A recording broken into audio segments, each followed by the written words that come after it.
Welcome back. Yes, it is 2020. This is the Skewered Universe Podcast. And you should be lucky. I'm wearing pants, folks. It's an odd way to start, but I'm an odd man. I am joined by Leiann. Say hello to the fine folks. Suck a dick. That's hello and Leiann. So, I didn't get this episode out quite as fast as I wanted to. I believe our last one was in 2019, so the previous decade. Yeah, I said it. It's a lame joke. I don't give a fuck. But here we are. It's 2020. We're recording. This is a kind of a mashup show here. And I don't mean like we're having other people come in and do shit. No, I mean we're going to talk briefly about a few things that we've watched. That's the mashup. We're not going full in-depth, spoiler-riddled review. It's brief thoughts on a few things. It's my show. I do what I want. It's laid back, bro. We do what we want. Tonight is pretty chill. Yeah. It's Friday night. Long day at work. And the weekend's here. Yeah, they have to put up with my singing, too. Drink of water. You couldn't It drink took a lot water 30 seconds ago. No. Technically, it would have been a minute and 30 seconds ago, because that's how long we've been recording, according to the software here on the screen. First thing I want to say is I've been playing the Spider-Man PS4 game, which you've been watching me play, because it's fucking addicting, and it's really super fun. The fact that it's so open world and you can just web swing to your heart's content through New York, and you can fight crime, or you can help people, and you have the main story, but you can go off and do... It's fun. I'm late to the game on it, but I don't care. I just got it maybe a month ago, a little over a month ago, because it was on sale and I decided to treat myself. Sort of a personal pre-Christmas treat to soften the blow of getting pants. That's just for another time. Oh, that was a weird sound. I don't edit. Unless I need to put a trailer in. But yeah, I've been playing a lot of that. And what about you? What have you been doing aside from what we're watching? Have you been playing anything interesting? What we're going to talk about, what we've been watching. Anything interesting going on? You mean like shows or Games, any type of websites you've been hanging out on or anything? Anything you want to talk about? See, there's actually a few things. Okay. Well, number one, you got me the Switch for Christmas. Thank you. Good job. I know what she likes. I've been playing Zelda, the first one.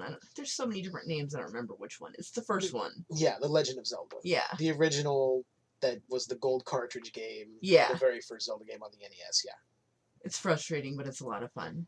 That's why I didn't like it as a kid. I tried it and I went, this is bullshit. I'm out of here. It's definitely strategic and it takes a lot of time. Some people cheat. Whatever. I don't judge because, you know what? It's just a game. Who cares, right? Hey, I played it not long after I got the Switch in the online, and they started doing the Nintendo games online, and I have a new appreciation for it because it's not just a run and jump and hit some bricks and jump on a turtle. There's strategy. There's certain ways to do it. You have to go in the dungeons. So I get why so many people are like, it's a really good game. It is. Just as a kid, it's a pain in the ass. Yeah. It's hard. I feel like there were two camps when we were kids. There was the Zelda camp, there was the Mario camp. Few kind of crossed in between, but it was like, I beat Zelda, I beat Mario. Well, I haven't beat Mario. Well, I haven't beat Zelda. I don't know. Maybe that's just in my head. But I'm glad you like the Switch Lite. Yeah. I got the teal one. Ugh, perfect color. Perfect. And then, so I kind of got into Reddit a little bit. Yeah, a little bit. A little bit, I guess. Yeah, that's a good synopsis. I've done little bits here and there throughout the years. Nothing worth noting. And then recently I realized that there really are subs for everything. You name it. I think there was a sub called Hot Dogs. Not surprising. Yeah. So it's And very entertaining. I wouldn't be surprised if it was dogs in like slutty lingerie. Hot dogs. No, the description said that it was hot dogs and recipes. Very specific. Oh god, I'm just imagining those weird Jello mold hot dog recipes from like the 70s. Well, I don't understand the logic behind that. It's gross. It's lime Jello with frankfurters and a mustard sauce drizzled on top. And mayo. That's a fucking abomination. Yeah. Whoever created those. Yuck. I don't know. I don't know how we got down this rabbit hole, but well, Reddit. That's easy. You were talking about Reddit. It's easy to go down rabbit holes very easily. Yeah, but you seem to enjoy Reddit. You're having fun with it. Yeah, well, I mean, it brings out anger in me sometimes. I get a little ragey, but I gotta switch it off. Sounds like how I used to go down rabbit holes on Facebook comments of people. Basically. Yeah. Social media is fucking... It's really awful. It's so easy to be defensive and for no reason. Yeah. For no reason. And you get it everywhere, so I can see why you go on Reddit and you see something, you're like, I'm going to steer this way. Yeah, like on one of my posts, I left out an apostrophe. It wasn't because I don't know how grammar works. It was a typo. I'm on mobile. I was typing it quick. It was an accident. Someone had commented, how much, whatever. They basically corrected me, but in a funny way. And then I replied, I answered their question. And it's so stupid. It's so stupid. So then I commented again to that person that I really understand the difference and I feel really stupid and it's there forever because I can't edit the post. Well, some asshole, saw my first comment and corrected me in a very asshole way. And at the end, they ended it with, "It's that easy." Oh, he's that asshole. Yeah, so or she. I was like, mother. Or however they identify. The rage came out in me. I said, well, if you would have looked one comment below, you would have seen that I corrected myself. It's that easy. They never do that. They're immediately like, oh, I have to type. That's my keyboard, by the way. I'm mimicking typing. I have to tell her that she's wrong and correct her because otherwise the world would explode. Yeah, basically, everybody's right. Everybody's right. You're always wrong. So shut your fucking mouth. That's how it goes. And it's, yeah. But on the other side, it's been good for you. You've found a lot of interesting stuff. I really have. I mean, I'm not going to say what they are because that's my personal business. But it's dorky stuff. And I'm like, wow, I didn't realize there was a subreddit for that. No need to dive in. I'm just saying it's been good for you. You found some fun stuff on there for yourself. Yeah. Yeah, I haven't really... No, for me, it's been a lot of YouTube. Breaks at work. Watch a YouTube video or two. Towards the end of the day, if I'm just cleaning out my desk, I got 20 minutes left, put on a YouTube video. Listen to it while I'm putting my stuff away and finishing up my last little bit of work.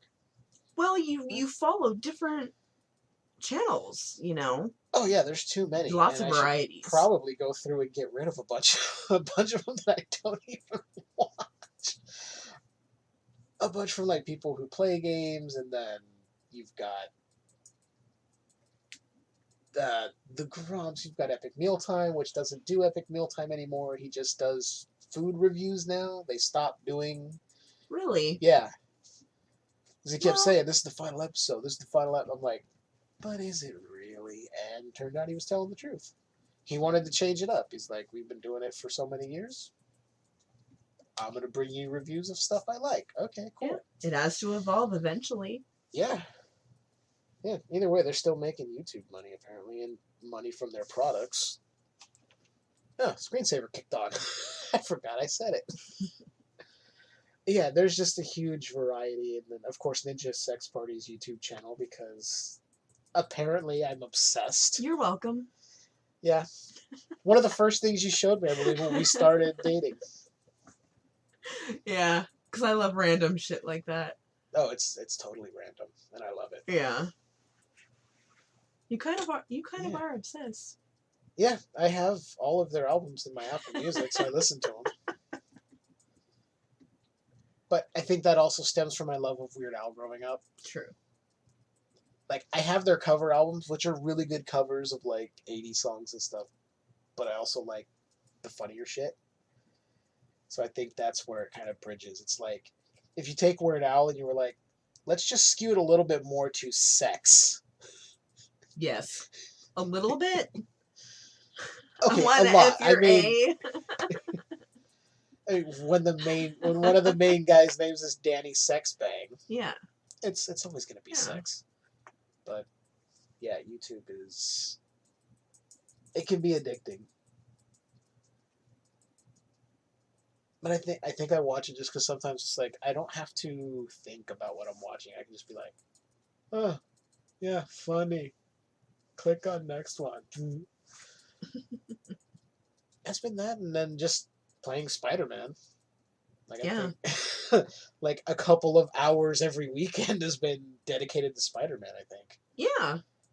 But I like it. I like watching you play. It's fun. Especially when you get stuck. I haven't been able to give you any, like, I haven't been able to help you lately, but... Oh, there was... I forgot when I jumped in, there's a part where you're disabling security at one of the buildings. And it gets increasingly harder with each box you disable. Mm. So, first one, there's like, oh, there's a few guys with, like, spotlights searching. You can get around them. Mm-hmm. Then they send up, like, the second wave, which are, like, these security drones. And then there's, like, a third wave, which are, like, these more aggressive security drones. And they're lasers.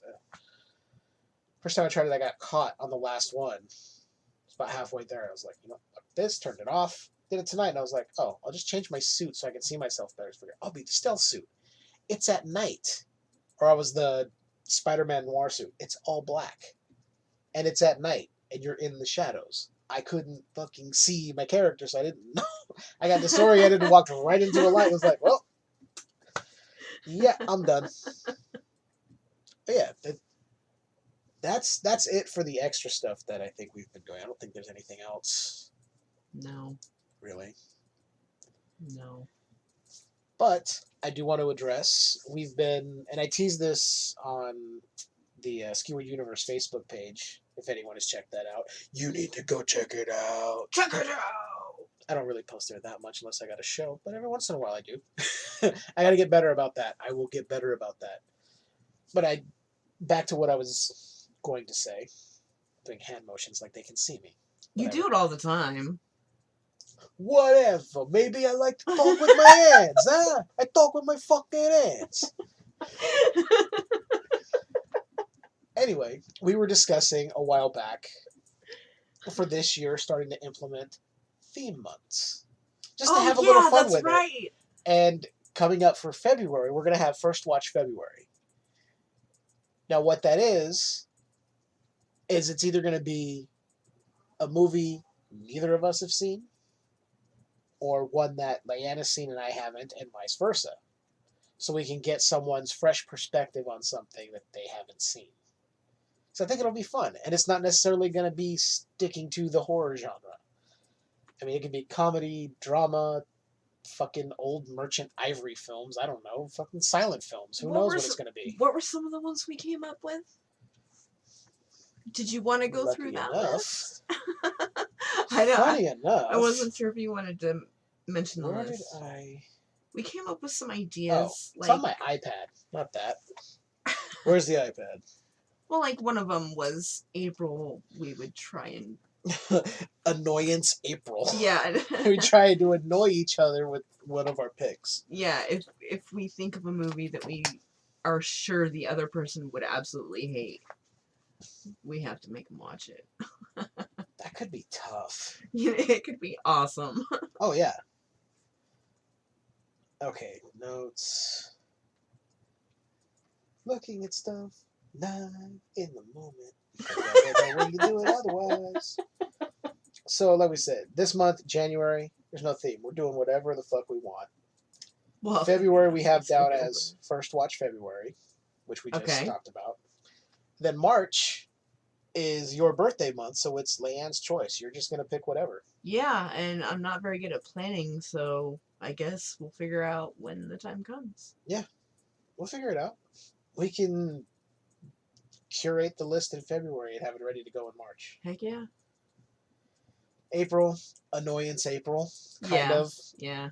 And some of these, like, maybe, May, we might do Maniacs. Yeah, I really liked that idea. Just a movies about maniacal people. And I'm running this down so you guys have an idea of where we're going this year. It's not in stone. It's not set in stone. Things could change on the fly, but this is just some ideas we thought for theme months. Yeah. If you have any ideas, please submit. The contact info will be at the end of the show. You can use that. But if you don't want to wait till then, you can send any requests to skewereduniversepodcast@gmail.com if you have any suggestions for theme months. I'm trying not to do what every other podcast does, and this may be similar to some, but I don't listen to every podcast. Only 900. You do not.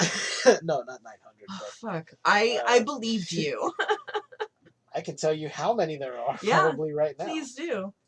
I'm curious. 12, 13, 14. About 14. Okay. 15 if I count my own. No. That's more quality control, if anything, just to see if there's something weird. June, we're like June bugs. Yeah. So movies about bugs. Yeah. Any movies about bugs. It could be a bug's life. Or the movie Slugs, which is one of my favorites. Oh my god. First time you had me watch that. Oh my god. July and August we still haven't figured out. We're thinking September, Supernatural September. Yeah. So ghosts, supernatural experience. Doesn't even have to be a movie. It could be a documentary about something. And again, none of these are specific to the horror genre. I'm kind of keeping everything in the game here. We don't have to do just horror movies. Again with the hand motions. Yeah, they get the gist when I make my voice sound different that I'm doing hand gestures. You guys need to tell her this, okay? Tell her right now. See, they just said it. We haven't got October yet. I'm really kind of proud of this one. November. Yeah. Because it's my birthday month. Yes. And I randomly thought this up, but I think we're going to stick with it. Nick Cage November. Okay, I really like that. That could be fun. It could also be me just torturing you with Into the Spider-Verse multiple times. Or doing Nick Cage impressions. Oh, keep the bees away from me. It's the bees, not the bees. I've never seen the original Wicker Man or the remake. I just know that part. And December, we're kind of thinking like Zodiac Signs of Actors, I think is what we were going. That's kind of what we have down here. So that's kind of the plan for the year going forward. It's kind of addressing what we're doing here. And some people may be like, I don't like that you told us up front. You don't have to listen. You don't. Nobody's forcing you to listen if you don't like that I gave away what I'm doing month by month, possibly. Not set in stone, but potentially that's the idea. Listen to what you want. But anyway, okay, so since the last time we talked to you guys, we've seen 3 movies that we hadn't seen. Actually, okay, let me pause real quick. Okay, we'll back it up. Usually, for our listeners, usually we kind of prepare ahead of time. You and I discuss, oh, well, maybe we could talk about this, or we could talk about this. And I said, this time, just surprise me. Just throw it at me. So if I act surprised, that's why. So, we saw 3 different movies. We hadn't seen any of these movies yet. The first one, I'm going to go with what we watched last night, The Witch. Yeah. I had not seen it. I had only heard good things. And I knew going in that it wasn't your traditional horror film like slasher or ghost movie, bloody kind of thing. That they're like, it's more of a folk tale. And I kind of like that because there was a lot of suspense in that film. I had fun with it. I thought it was good. I really liked that one actor was in it. That you said. Oh, What's his name? from the British version of The Office. I'm gonna look it up right now because I don't know the actor's name. In The Office, the UK version, he plays such a dick, and he's such a good dick. You hate him so much. But in this movie, like, he really proves that he's an actor. I was blown away. Ralph Ineson, and he played Chris Finch. That was him. And it took me a second because I had seen the trailers and the TV spots for this movie, and I could never place him. I'm like, I think I know who that is. And then last night I went, oh, that's the guy from the UK version of The Office. Mm-hmm. But he just has that gravelly voice. It was. I think all the actors, even though the 2 little twin kids were fucking annoying, I think that was planned. They were supposed to be annoying as fuck, so that you didn't care when they were potentially witched. But I think the whole story, them being kind of exiled from their township, having to make it on their own, struggling, essentially almost starving, and then their baby gets stolen by a witch, and then shit kind of just unravels from there. Yeah. I have very mixed feelings about it. I both loved and hated it. Well, I know you had issues with the ending. Okay, so I loved the entire thing up until the very end. I have a problem with endings like that. I know you don't like something that's left open-ended. If it's a simple, and like the movie, the story is very complicated and intense. There's a lot going on. You're trying to figure everything out. And at the end, it's something super simple and open-ended. Okay, well, congrats. By the way, it turns out the teenager, she turns out to, want to be a witch. The end. And see, I'm on the other side of the fence. I think it worked as an ending. How? So when you think about it, they had already lost so much, and then she loses everything else she had. Her brother Caleb dies.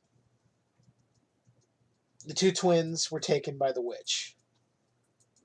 Her dad is killed in fucking glorious fucking fashion by Black Phillip. And then she has to kill her mom, who was trying to kill her. So she's lost everything. What more does she have? So I figured she was tempted. They made an offer if she wanted to live deliciously. And she's like, I got nothing else to lose. She joins the coven. Why not? To me, it worked, but I don't know why it doesn't work for me. We had the same disagreement at the end of A Quiet Place. We absolutely did 100%, and it was for the exact same reasons. Mm-hmm. You don't like things being open-ended. You want it to be a solid ending and kind of close the book. I'm okay with things being open-ended. But I think overall we both came away liking the film. Mostly. Yes, 100%. Yeah. I would give it a 5 out of 5. Everything about it, because I like the setting. I think the actors were all really good. Even the story was solid. Even the younger children, at first I thought they got whatever kids they could to fill these positions. But then, once you get toward the serious parts and you see, boom, they're on it. They were good. Holy shit, they are little actors. Like I said, I think they were meant to be annoying to their older siblings just because they're so young and they get away with so much that They're running around just singing about Black Phillip. He wears a crown upon his head. Fucking little psychos. And again, we're not going in depth about the story and, this, that, and the other when we're talking about these. It's just quick opinions, thoughts on what we thought about the movies. So The Witch, I'd say if you haven't seen it, see it. If you've seen it, it's one worth owning. No, I recommend owning it. Okay. But that's me. I actually own a copy of it. It's here somewhere. I couldn't find it last night. I was looking. I'm like, where the fuck is my copy of The Witch? I know it's here. The witch took it. Bullshit. That bitch ain't gonna fuck with me. I'm gangster. So, okay. That's The Witch. Next one I want to talk about, and I'm sure a lot of you have seen it, Ma. Yes. That went places I didn't expect. I enjoyed it, but I think there were things that could have been better about it. Really? Like what? Like, I think the kids were a little too, at times, over the top. Like the one kid who like immediately takes his shirt off, like, what are you gonna do about it? And then she like puts him in his place, and then he's like, oh, okay, well, we're cool now. I'm like,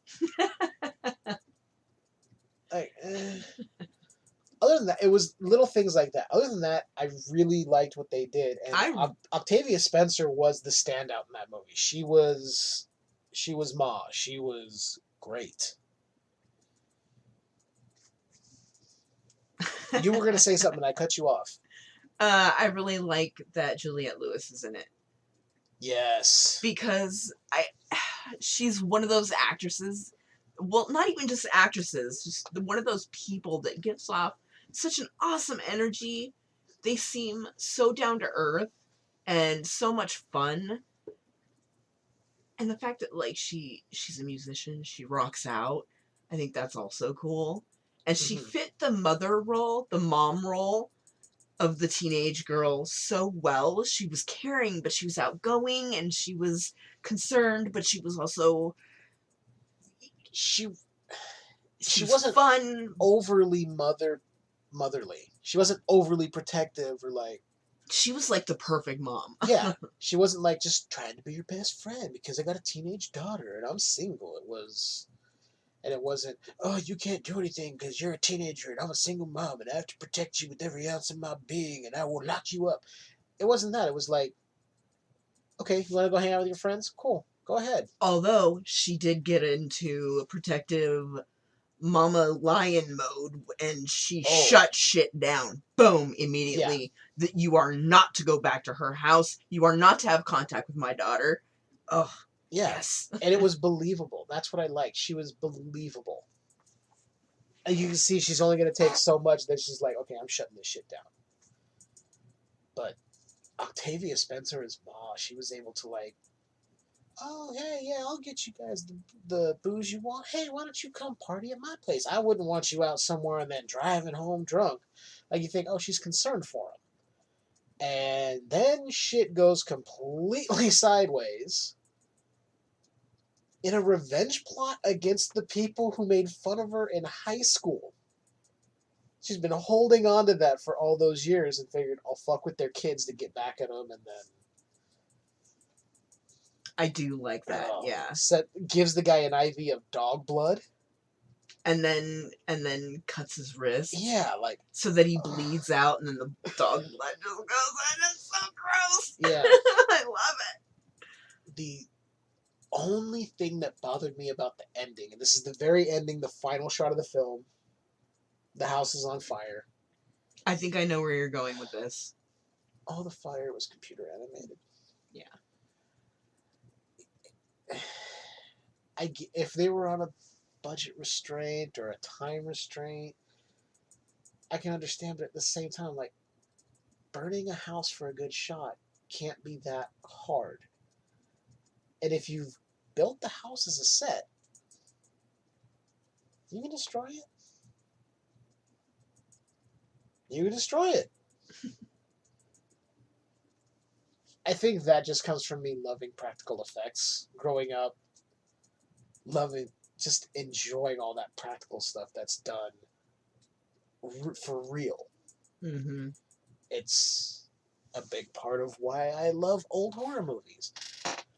And somebody out there going, would you like the Marvel movies? You did a 2-part episode on it. Yes, I did. Now, I expect CG in those films because there are certain elements you cannot do in camera. Thanos wouldn't look right if he was just a tall dude in makeup. It would look like a ridiculous fucking sci-fi Sharknado as well, not even Sharknado because it would be practical. Sharknado's all CG and shitty CG at that. Yeah, that was my really only gripe. That and then the one kid who was like over the top, and then she confronted him. He was like, "Oh, okay," because she pulled the gun on him and scared him. He was like, "Oh, okay, well, I guess we're cool now, Ma, because you were choking." Like, dude, you would have shit yourself and been crying, and all your friends would have been like, "Damn," and y'all wouldn't have gone back. But because you could drink and smoke, and I guess that's all they were doing, drinking and smoking there, because there wasn't anything else going on. And there was that one girl that would pretend to be passed out. And then she wound up... I don't remember. Did that save her? Or not? No, she wound up dying. Yeah, she wound up dying. Most of them ended up dead. I think only a few of them survived. The main girl and a couple of her friends. The one who got her mouth sewn shut. Oh, fuck. Oh, but what was fucked up when she made the one black friend wear whiteface. That literally was painted his face white and said, "Baby, there's only room for one of us." It's like, oh! If I remember correctly, I had to pause that shit, and my jaw was on the floor. I was like, "Are you fucking shitting me?" It was unexpected. So good, though. But it fit the character. It really did.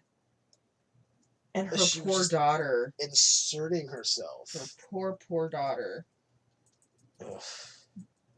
Thinking that she's sick and terminal and can't walk. Meanwhile, she's just being doped up by her mom, who gets all her drugs from the vet clinic she works at. But she was tired of dealing with her boss's shit because she killed the fuck out of her, too. You saw her body laying in that cage. Yeah, overall, I was really impressed with it. It was good.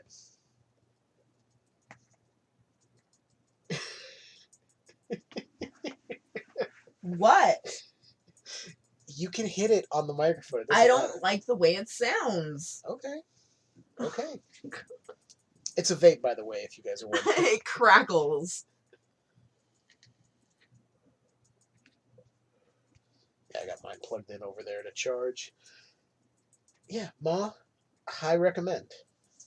100%. Yeah.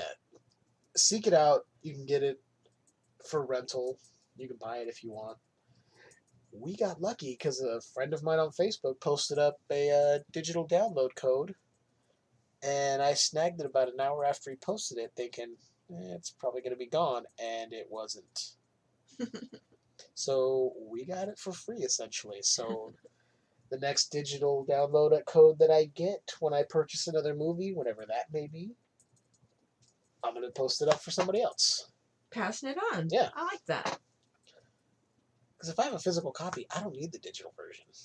I mean, with some of them, I put it in there because I'm like, well, maybe, but... For the most part, you don't like the digital copy. It's a collector's mentality. I like the physical stuff.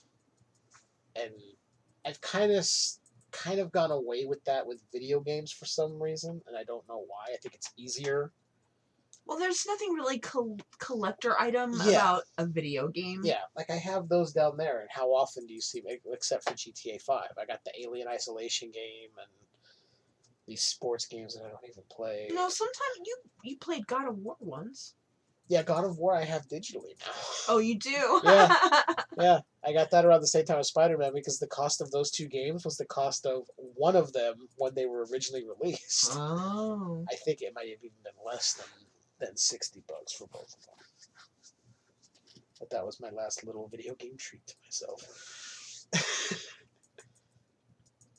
So, final movie we're going to give our thoughts on.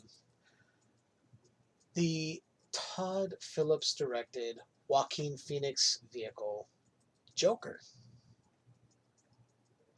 I fucking hated it. No, I'm kidding. No, I went into it with not high expectations, and that's not saying anything about the movie itself. I've just learned with some of these comic book adaptations of characters or franchises, stories, whatever, set your expectations low, and things will be good. Sometimes they won't meet even those low expectations. You're like, well, that was just really bad. Batman v Superman, Justice League, Man of Steel, yada, yada, yada. That aside, I thought this was like a really well done movie. Everything about it, I think, was great. Yeah. Especially Joaquin Phoenix. Yeah. There was nothing I didn't like about it. And I went in with no expectations. Yeah. I think it's the best way to watch something like that, because if you listen to people going, oh, well, it was okay, or Phoenix didn't deliver his best performance, he kind of just, phoned it in, and you hear bad reviews, or you hear super glowing reviews, this is the greatest movie on earth, no other movie will compare to this. If you listen to those and you go in with your expectations skewed one way or the other, you're just not going to have a good time. So I had heard good, I had heard bad. I was like, well, I'm going in the middle, and I want to own it. Because I want to see the behind the scenes stuff of how things went. We saw some of it, but I want more in depth. I did like Robert De Niro in the film too. Yeah. Because he wasn't Robert De Niro. Yes. He was funny and kind of quippy, talk show host. He played a very good talk show host. He was outstanding. And I think that comes from he had a role that he could really get into. Because I think stuff like Meet the Parents, where he's funny, it's more just like, just say funny stuff and be Robert De Niro. Okay. All right. And it's like, I have nipples. Can you milk me? It's like, what? But he says it like a gangster. Like you think he's going to kill you if you don't milk him or something. He was good. The entire cast of this movie.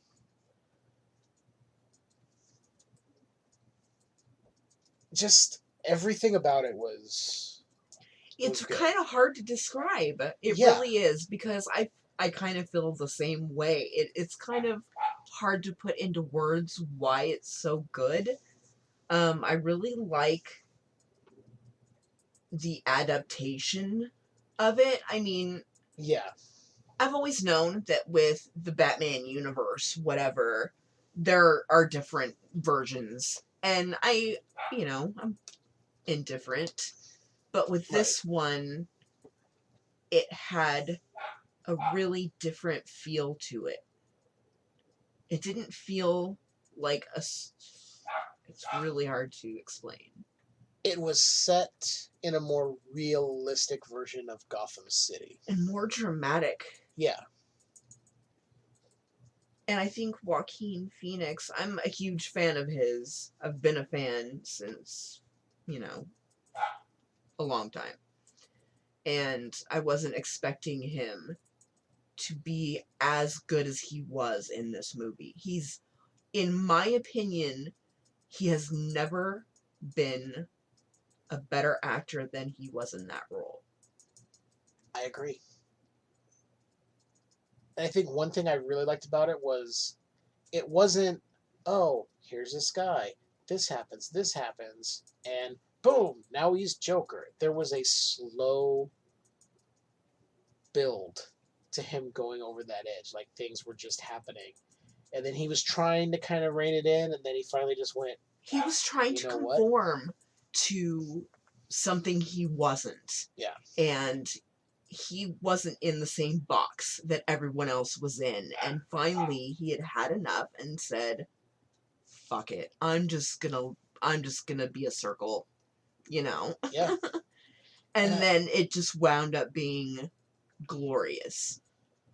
And what I love is I don't want to give too much away. Yeah, because, I mean, it's been out for a while, but there's probably a lot of people who still haven't seen it. Like, it took us a while to see it. Yeah.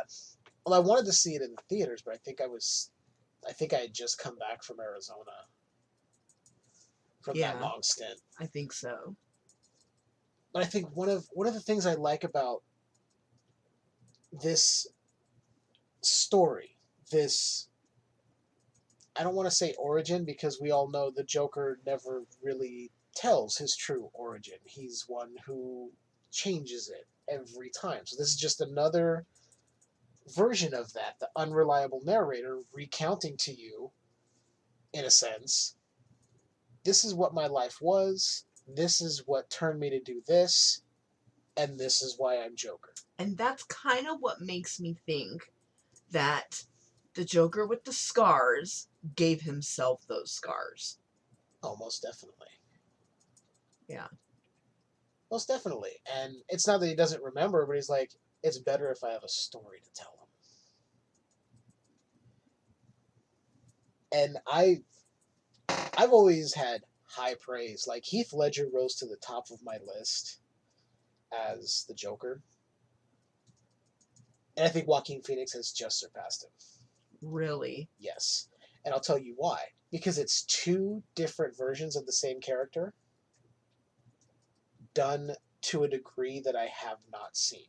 Well, it's almost like with Heath Ledger, his character was more animated, more poppy, whereas Joaquin Phoenix's version is more somber and dark and that fucked up, twisted sense of humor. Yeah. Heath Ledger's Joker was more the anarchist. I'm going to cause chaos, and I'm going to have fun doing it. Joaquin Phoenix's Joker was very much the twisted, cruel sense of humor. I mean, he shoots fucking Robert De Niro's character in the face on live television as a punchline to his joke. I mean, what's more twisted than that? It was... And I've seen where they're like, oh, there's going to be Joker 2, and I kind of don't want there to be a sequel. I think it's a good standalone film on its own. If it's done by the same people, then I think it would work. If it's done with anybody else, if it's done by a different writer, it won't work. If it's done by a different cinematographer, it won't work. It has to have the same magic. It's just I myself don't know where you could go, because in my head, like, this standalone Joker film worked.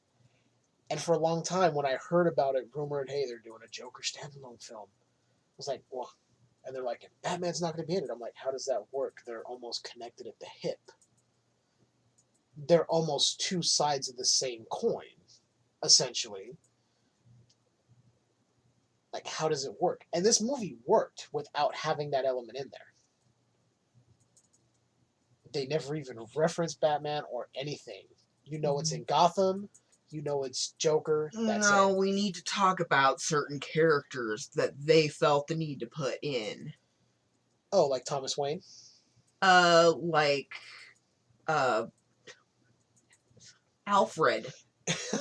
Alfred, oh, really? God. Are you shitting me? I mean, absolutely not. Unacceptable. Not even close. The actor portraying Alfred. Why? Why even put him in there? Just, it wasn't the depiction of Alfred we've all grown up with. The tall, kind of stately. But then again, there's a version in the TV show Gotham where he looks more, and I guess in the comics they kind of rewrote his history where he was like this ex-badass in like the British military or something. Which I'm like, I'm okay with that. It makes sense that then he'd be able to defend himself. But I think in the TV show Gotham, they cast a guy who really looks like he was ex-military in a sense. So it's like, this guy just, I don't know. When they said Alfred, I'm like, we both stopped it and went, No. no. If That you're whole gonna interaction. include that character, you have to be true to something. You can't just make up a person and call him Alfred. It was an odd choice. I didn't mind him going there and seeing Bruce as a young kid. No, I didn't mind his appreciated interaction with it. Thomas Wayne. And what it made me think of, because Thomas Wayne was such a dick to him. He's like, your mom was crazy and you need to get the fuck out of my face, essentially. It makes me think if this was maybe set in the universe where Thomas Wayne becomes Batman. There's a whole different story in one of the different universes. Bruce is killed. Thomas Wayne becomes Batman, and Martha Wayne becomes Joker. Interesting. But that's not where we went here, but it kind of makes me think if that's what they were kind of going with Thomas Wayne. Either that, or maybe every depiction I've ever seen of him paints him out to be a good guy, and he was really just an asshole. It's the version in Christopher Nolan's films of Thomas Wayne was a very, like, loving dad. This version was, like, kind of a dick. Wonder why Bruce grieves you so much, dude.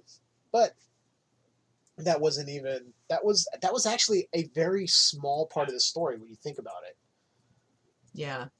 It gave him reason to go where he did and just kind of say, fuck it. But when you think of everything else that happened, losing a job, people on the subway, people on the street. But I also like the fact that it's like, well, did any of this really happen? Did it really happen? Because you never know. Like the end, he's standing on the cop car and all these guys just rioting. I don't want to give too much away, but it was like, yes. And he's going, this is glorious. Like, But I'm skeptical on a sequel. I really am. Because I think you'd almost have to bring the Batman element somehow into it, even just a little bit, to make it work. Because I don't know how you could do a second film of just Joker again. That's just me. I don't know. It could be brilliant. If they do it, and they got everything right, like everything in place, all the guys who did the first one, then I will watch it. I'm just skeptical. But Joker was fucking awesome. It was really good. Yeah, he also had like a zero fucks given at the end when he finally went. He was like, I don't give a shit. I think you see that with the dancing down the steps. He's just like, don't care. And if you haven't seen it, see it. Even if you're not a fan of Joaquin Phoenix, give it a chance. Because the man is brilliant. Brilliant. And I also like that Mark Maron was in the film. I don't know if he was like the producer or something of the late night talk show that Robert De Niro's character hosted. But he was basically just Mark Maron. I'm irritated, I'm grouchy, I'm pissed off, let's just get this shit done.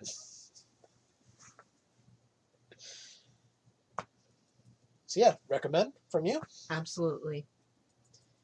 Now, one other thing I wanted to talk about, did we finish it last night, was it? I believe we did. The Netflix original series Russian Doll with Natasha Lyonne. I went in with zero expectations. I had no idea what this show was about. I just saw people posting going, oh my god, it's so good. I'm like, and I know her, I like her as an actress, so I thought if she's in it, it's gotta be worth watching. Yeah, because like I said, anything that I've seen her in that I've watched, I've never been like, I've always been like, she's good. Yeah. I like her character. I mean, she plays the same character each time. However, Yeah. it's a good character. It's basically just herself. Yeah. But, man, this show... It went places I didn't expect. Yeah, we both went, wait, what? Well, no, I started watching it first, and I went, wait, no. I gotta bring Jeff into this, because this is interesting. And then we both started watching, and we were like, wait, what? And then something else would happen, and we're like, wait, what? What I like is it started out, and I'm like, oh, so it's like a Groundhog Day kind of thing. Okay. And then it just goes, nope. It is, and it isn't. We're just going to twist it up, and... It had so many levels. It's ingenious, I think. Like, little things changing every time they would die and come back. In case you didn't know, the premise is 2 people die, come back, die, come back. And they're trying to figure out what the fuck is happening. That's all I'm going to say about it. I'm not going to give away the ending of the season. It starts out with just her. Yeah. And she's trying to figure out what the fuck is going on. And eventually she meets this other person by accident. Randomly in an elevator. And it turns out they are also linked and they die together. So every time one of them dies, the other one dies as well. Yeah. And that's the cycle. That's how it's been going. It's just they didn't know that until this chance meeting in an elevator. And you get to see how all of these different characters that you think aren't linked are actually linked. There's a connection everywhere. And how different things can be when one thing throws it off. Yeah.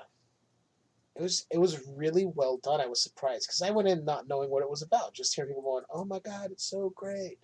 This show is amazing. I'm like, because the name, I'm like, Russian doll, what?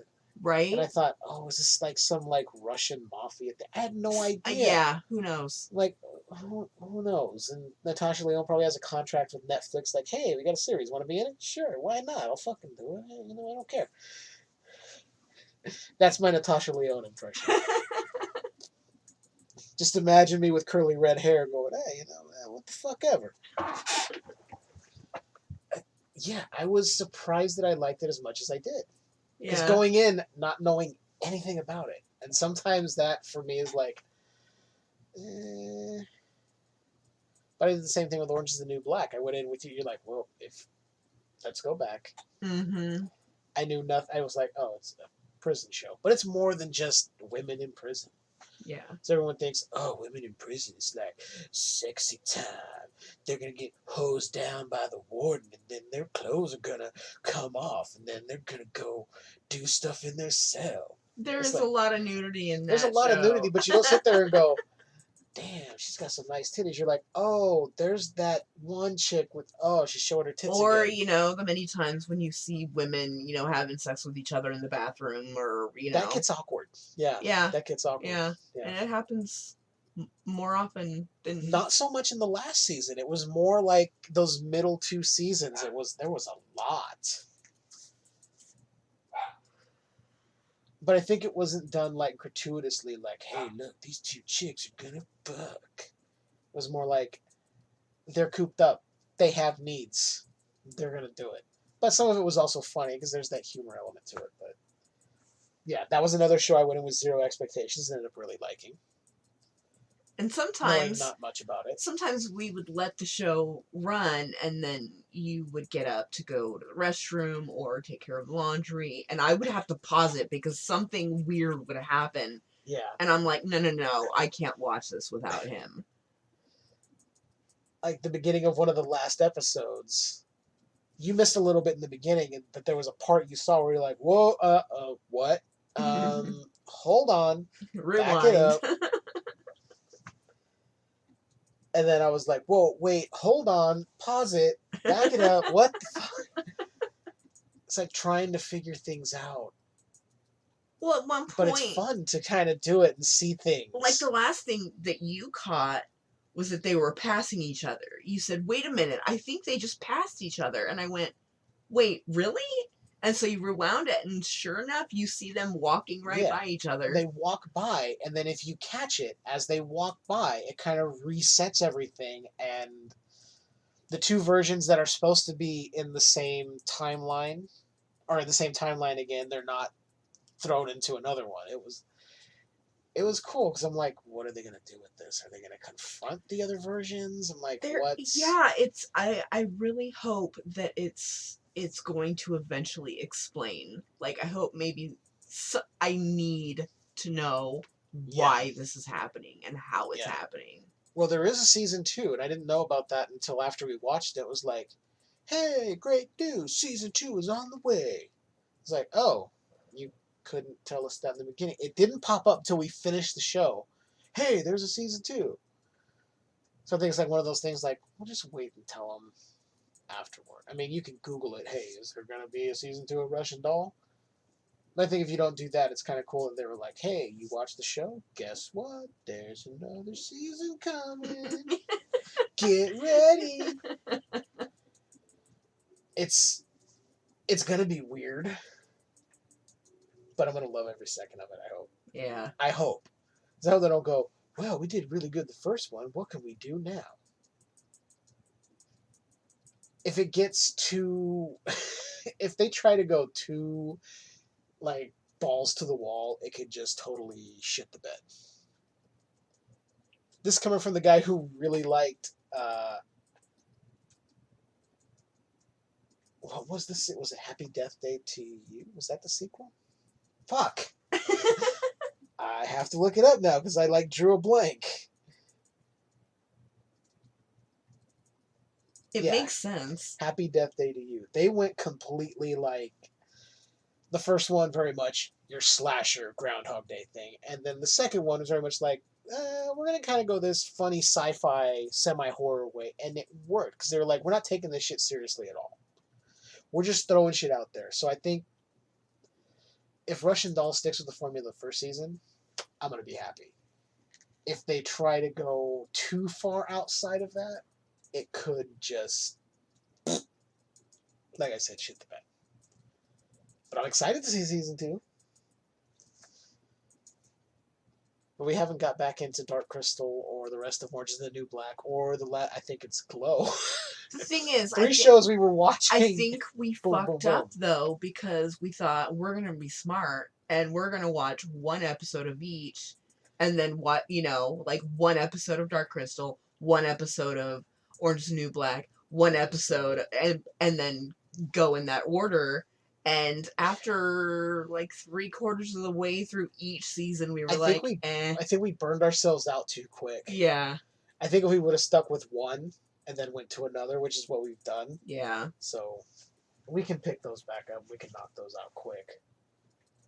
But yeah, I think that's where we're going to call it for talking about stuff this time. But I do have a little fun thing I want to do. So, if any of you out there, got something over here. If any of you out there are horror fans, hopefully many of you are. Hopefully, because we're gonna. And don't worry, just because the theme months I said aren't going to be technically in the horror genre, we're still going to do some fucking horror movies. Yeah. Anyway, I had an idea. I have this game called Slash Cards, the horror movie trivia game. Where did you get it? You got it for me for Christmas one year as an amazing gift, but nobody will play it with me because you suck. Apparently, I know too much. It's just like with the wrestling game. I thought, oh yeah, I know a little bit. I know enough. I could get some stuff right, and then not even close. And then I let my nerd flag fly. You really did. But I actually came across a picture of that in an old album, and I was like, I remember that day. And the look on your face, I think you're giving like a thumbs up. It's like, you're such an asshole.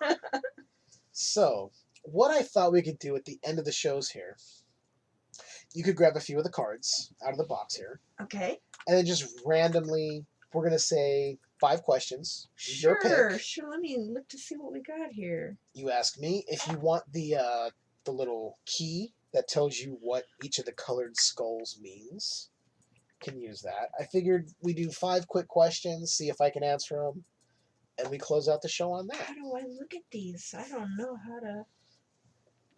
Okay.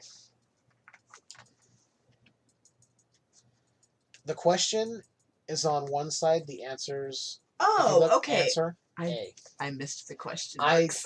hadn't looked at that too. I haven't looked at this since the first night I opened it, and we asked a few, and you're like, we can't play 1, 2, this. 3, 4, 5. Okay, so one card has 5 questions. Right, but you don't have to stay on one card. You could go from one and mix it up and go through. Okay. Whatever you want to do. Okay, but you have to keep track of how many. Yeah. Because I'll forget. Yeah, you can just say question 1 and then, okay, so first question. Who directed the 1983 film Christine? John Carpenter. Correct. That's an easy one. Well, I'm not sure you'll know this one. How many people die in The Evil Dead 1981? Let me see. I believe it's 5. 4. Ah. Although they came back as demons and had to be killed again. Okay, hey, I was close. Ooh, what's this one? So this will be question number 3. Okay, well, I'm not sure you've seen that one actually. No, I don't want stuff that maybe I've seen. I want challenge. Okay, after his child is stillborn, the U.S. ambassador to Great Britain agrees to raise an orphaned newborn as his own. But as the boy grows, the ambassador begins to worry his son may be evil in this 1976 film. The Omen. Yes. Okay, all right. That's the third question, so we're on question 4 now. Rose Byrne starred in what 2010 supernatural horror film directed by James Wan? Insidious. You wonder why no one wants to play with you.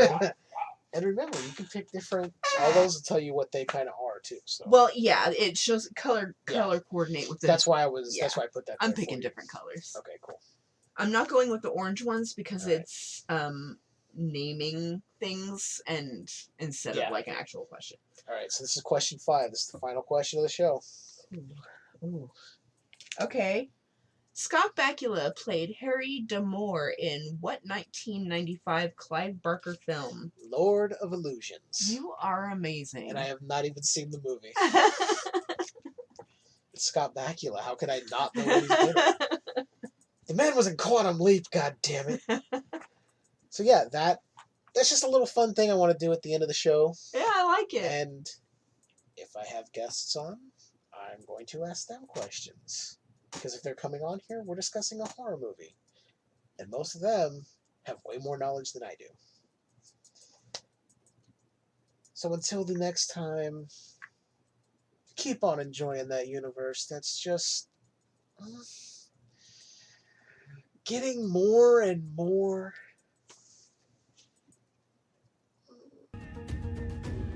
Find the podcast at skewereduniversepodcast.podbean.com. It's also available on Apple Podcasts, Google Play, and Stitcher. Search for Skewered Universe Podcast.